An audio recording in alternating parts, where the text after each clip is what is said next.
మీకు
ఇస్తారిపల్లి మొత్తం అర్థమైంది. ఇస్తారిపల్లి పట్టించుకొని చెరువు కింద అనుకుంటా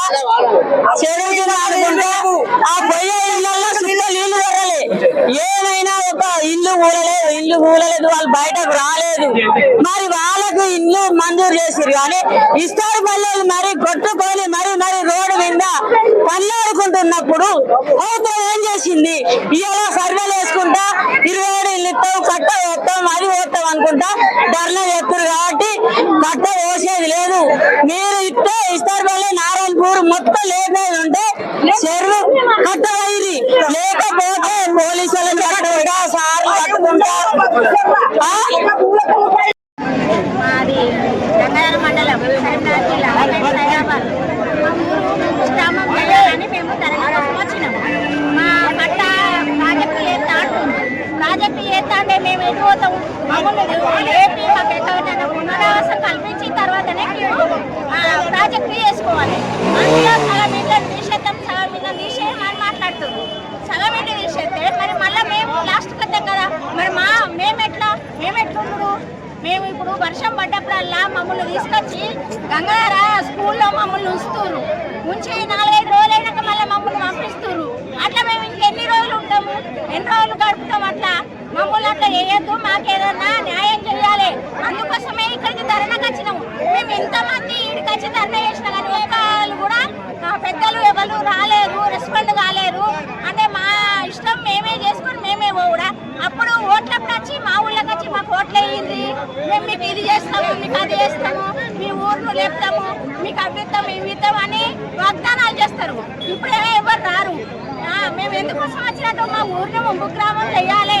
అదే అధికారులు మేము మీ మీద మాకు ఎలాంటి కోపం లేదు. మమ్మల్ని మాత్రం మీరు చూడాలి. గ్రామం కింద ప్రకటించి చాలా రోజులు అవుతుంది. ఎమ్మెల్యే మాకు మాట ఇచ్చిండు, అనుమతుల మీద ప్రమాణం కూడా చేసిండు. మా ప్రాణాలు అరచేతిలో పెట్టుకొని మేము ప్రతి వర్షానికి మేము వర్షాకాలంలో మేము అరచేతిలో పెట్టుకొని బ్రతుకుతున్నాము.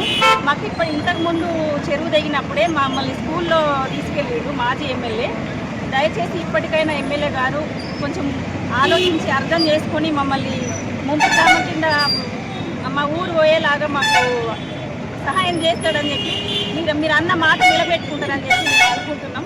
దయచేసి మమ్మల్ని అర్థం చేసుకోండి.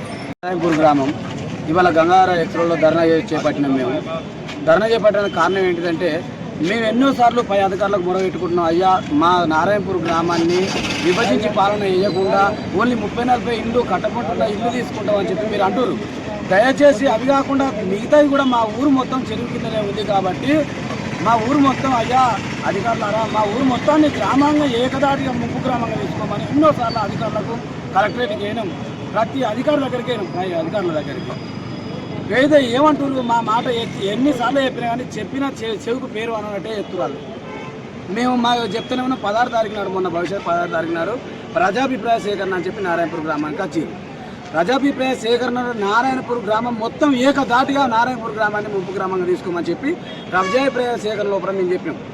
ఆ రోజే ఆర్డీఓ గారు వచ్చారు, ఏజీసీ గారు వచ్చారు, మన ప్రతి ఏసీపీ గారు వచ్చారు, ప్రతి అధికారులు వచ్చారు.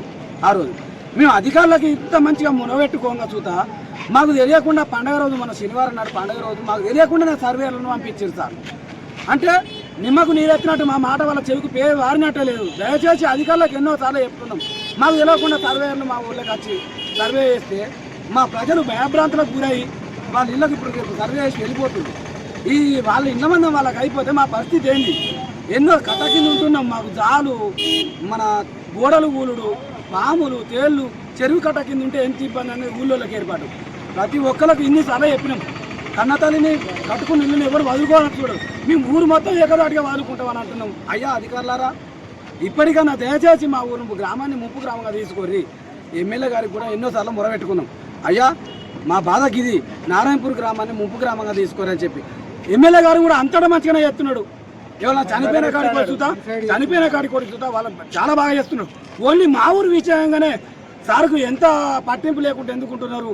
దయచేసి ఎమ్మెల్యే గారికి కూడా మేము బయట చాలా బాగా చొప్పదండి నియోజకవర్గంలో చాలా బాగా చేస్తున్నాం.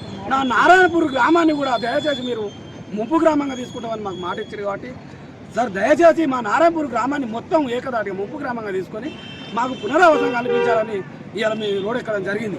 మాకు ఒక్కడే మాట, మాకు తెలియకుండా మా ఊళ్ళోకి అధికారులు వచ్చుడు. ఊళ్ళో మేము ఉంటున్నాం కానీ మాకు అధికారులు ఎప్పుడు వస్తారో తెలుస్తలేదు. మాకు ఇది ఎందుకు దొంగ సర్వేలు ఎందుకు? ఏదైనా ఉంటే మాకు ఏదైనా ఒక మాట చెప్పి మా ఊరిని ముప్పు గ్రామంగా తీసుకొని మీరు డైరెక్ట్ చేసుకోవచ్చు. ఎందుకు ఈ దొంగ సర్వేలు? దయచేసి అయ్యా అధికారులారా, మాకు ఇళ్లకు దయచేసి మా నారాయణపూర్ గ్రామాన్ని మొత్తం ముప్పు గ్రామంగా ప్రకటించండి, లేకపోతే నారాయణపూర్ గ్రామాన్ని రిజర్వేయర్గా చేయకండి. ఎట్లున్నదో అట్లుండని మేము అట్లే ఉంటాం. ఇప్పటికని చెప్తున్నాం, దయచేసి అధికారులకు ఒకటే, మా నారాయణపూర్ గ్రామాన్ని ముప్పు గ్రామంగా తీసుకోండి. ఎమ్మెల్యే గారు కూడా వచ్చి ప్రమాణ స్వీకారం కూడా చేశాడు. నేను ముప్పు గ్రామం కింద తీసుకుంటా అని చెప్పిండు. సభలో కూడా అసెంబ్లీలో కూడా మాట్లాడిన ముప్పు గ్రామం కింద నారాయణపూర్ తీసుకోవాలని. అదే మాకు అమలు చేయాలి, ఎందుకంటే మాకు పెద్ద ఇబ్బంది ఉన్నది. చెరువు 2 మాటల తెగిపోయినా మాకు ఏ దారి లేదు, ఎటు పోదామన్నా మాకు ఏ దారి లేదు, ఏ తవ్వలేదు. 8-15 రోజుల దాకా ఊళ్ళోనే ఉన్నాం. మాకు అన్న ప్రాణాలకు అన్నిటికీ అది గోస వచ్చింది. ఇప్పుడు రిజర్వేయర్ అయింది. అంతకుముందు మాకు చెర్ల మాకు అందరం జీవనోపాయం గడుపుకున్నాం.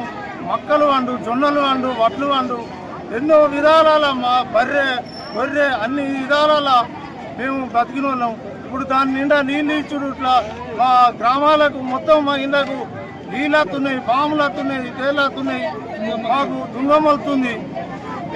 మా జీవనోపాయం మాకు లేకుండా అవుతుంది. మమ్మల్ని అందరినీ ఇత్తారుపల్లె మాది, ఇత్తారుపల్లె అప్పుడు కొన్ని ఇండ్లు కూడా కొట్టుకపోయినాయి.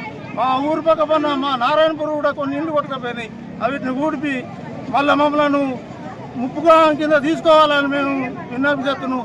దొంగతనంగా అత్తూరు, ఎంతోమంది అత్తూరు, చూత్తూరు, చేతూరు, కానీ ఏది దొంగ సర్వే ఇది చేత్తూరు, ఎన్నో రకాలు చేత్తూరు, కానీ మమ్మల్ని ముప్పుగా కింద తీసుకోవాలని విజ్ఞప్తి చేసి అందరికీ మేము విన్నవించుకుంటున్నాము. ఎమ్మెల్యే మాట ఇచ్చి మాట కూడా తప్పద్దు, అదే మాట నిలబెట్టుకోవాలని మేము కోరుకుంటున్నాము. అందరికీ మా కోస చూసి మమ్మల్ని విన్నవించుకోవాలని మేము కోరుకుంటున్నాము.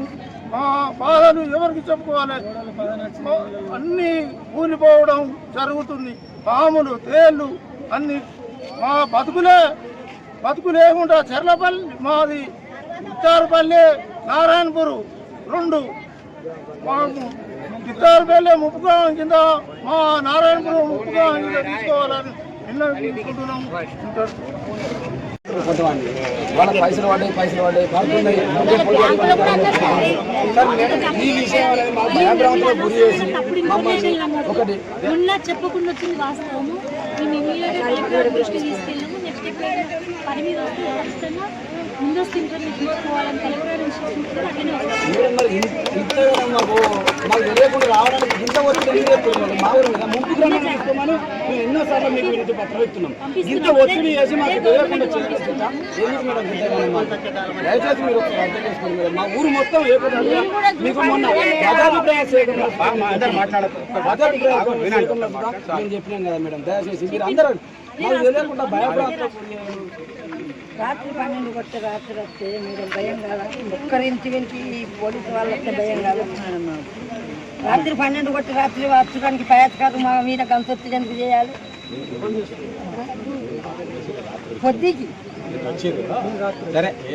అమ్మ భయం పెట్రోలింగ్ వాళ్ళ డ్యూటీ ఆనందం ఏమంటలేము వచ్చిందానికి పంపించే వాళ్ళకు కూడా గట్ల రాత్రి ఎందుకు పంపించాలి? మీరు రాత్రి తిరుగుతారమ్మా పెట్రోల్.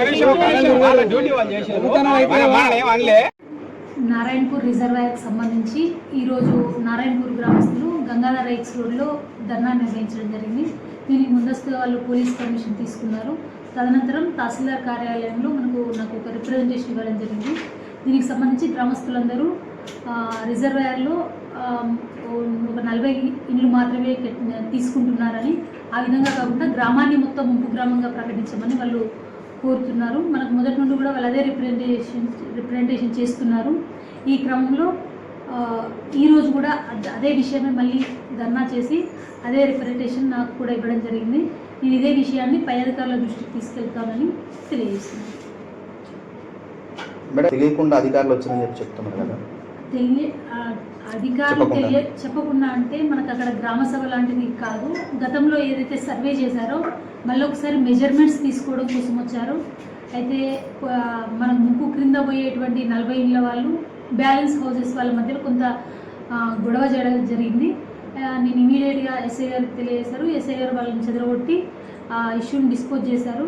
మేము ఇదే విషయాన్ని కలెక్టర్ గారి దృష్టికి తీసుకెళ్ళాము. మేడం గారు ఇదే ఇన్స్ట్రక్షన్స్ ఇవ్వడం జరిగింది. మాకు ఎప్పుడు సర్వే కోసం పంపించినా కూడా విత్ పోలీస్ గ్రామస్తులకు మరియు పోలీస్ వాళ్ళకు కూడా ప్రొటెక్షన్ తీసుకుని వెళ్ళండి అని మేడం ఇన్స్ట్రక్షన్స్ ఇవ్వడం జరిగింది.